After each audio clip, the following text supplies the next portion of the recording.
लकड़ी का घनत्व 0.5 ग्राम प्रति सेंटीमीटर क्यूब है। ऐसा ही पद्धति में इसका मान ज्ञात कीजिए। तो पहली पद्धति हमारी कौन सी है? ग्राम सेंटीमीटर क्यूब दे दिया है ना, यानी कि सीजीएस पद्धति में।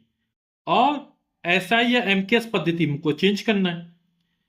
तो यहां पर पहली पद्धति में जो आंकिक मान है n1, वो हमको कितना दिया है? 0.5। कौन सी पद्धति है? सीजीएस। सुविधा के लिए लिख देते हैं। और हमें n2 का मान ज्ञात करना है। और कौन सी पद्धति में ज्ञात करना है? एसआई पद्धति में। ठीक। अब यहां पर लकड़ी का घनत्व दिया गया है ना, तो घनत्व की विमा निकाल लेते हैं।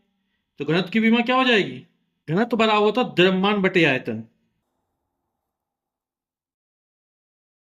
द्रव्यमान की विमा कैपिटल एम, आयतन बराबर होता है लंबाई गुणे चौड़ाई की ऊंचाई, यानी एल गुणा एल, यानी एल की घाते 3। तो कितनी हो जाएगी? एम, इसको ऊपर ले जाएंगे अंश में, तो एल की घाते -3। ये हमारी घनत्व की विमा निकल आई। अब हमें एक पद्धति के मात्रक को दूसरी पद्धति के मात्रक में चेंज करने वाले, बदलने वाले सूत्र लगा देंगे। तो सूत्र क्या है हमारा? n2 बराबर होता है n1 m1 बटे m2 की घाते a, L1 बटे L2 की घाते b, फिर T1 बटे T2 की घाते c। लेकिन T वाला कोई पद नहीं विमा में, तो इसको लिखो या ना लिखो, या घात 0 लगा देंगे तब। ठीक है, क्योंकि T यहां वाला पद नहीं है, समय वाला पद नहीं है। तो इतने से हमारा काम चल जाएगा। ठीक। अब मान रख देते हैं। n1 का मान कितना? 0.5 दिया गया है।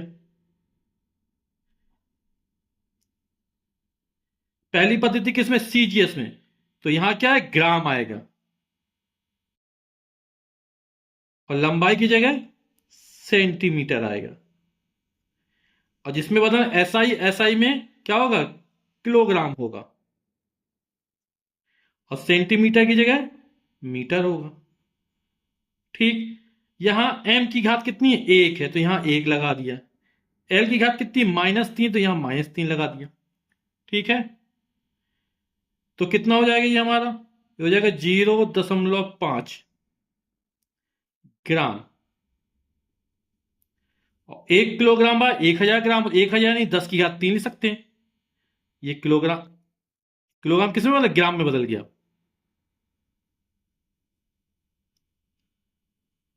घात 1 थी, लगा दी। सेंटीमीटर है, मीटर, 1 मीटर वाला 100 सेंटीमीटर, 100 यानी 10 की घाते 2 सेंटीमीटर। या घात -3, तो -3 लगा दिया। ठीक। अब कितना हो जाएगा ये 0.5 ग्राम से ग्राम कट गया, तो 10 की घाते 3 बटे में ऊपर जाएगा तो -3 हो जाएगा। तो गुणा 10 की घाते -3 गुणा सेंटीमीटर, 10 की घात 2 ऊपर जाए -2 हो जाएगा। 10 की घाते -2, और घात कितना लगा है? -3 लगा है। ठीक है। तो कितना हो जाएगा ये हमारा? जगह 0.5 गुणे 10 की घाते -3। और जब घात के बाद घात लगे, घातों का आपस में गुणा हो जाता है ना। तो -2 और गुणा 3, 2 3 6, तो कितना हो जाएगा? प्लस का 6 हो जाएगा, यानी 10 की घाते 6। ठीक। आधार समान है, गुणा और घाते जुड़ जाएंगी। तो -3 जब 6 जोड़ेंगे तो कितना आ जाएगा? 6 - 3 यानी 3 बचा रहेगा। यानी इसको लिख देंगे 0.5 गुणे 10 की घाते 3। 10 की घात 3 यानी 1000। और 0.5 में जब 1000 गुणा करेंगे कितना हो जाएगा? 500.0, यानी 500 हो जाएगा। तो ये हमने n2 यानी आंकिक मान निकाल दिया। तो लकड़ी घनत्व हमें दिया था 0.5 ग्राम प्रति सेंटीमीटर क्यूब, यही दिया था अपन को। अपन ने क्या किया कि n2 आंकिक मान कितना निकला? 500। ठीक।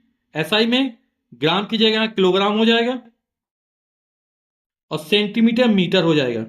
तो किलोग्राम प्रति मीटर क्यूब। तो यही हमारा आंसर हो जाएगा।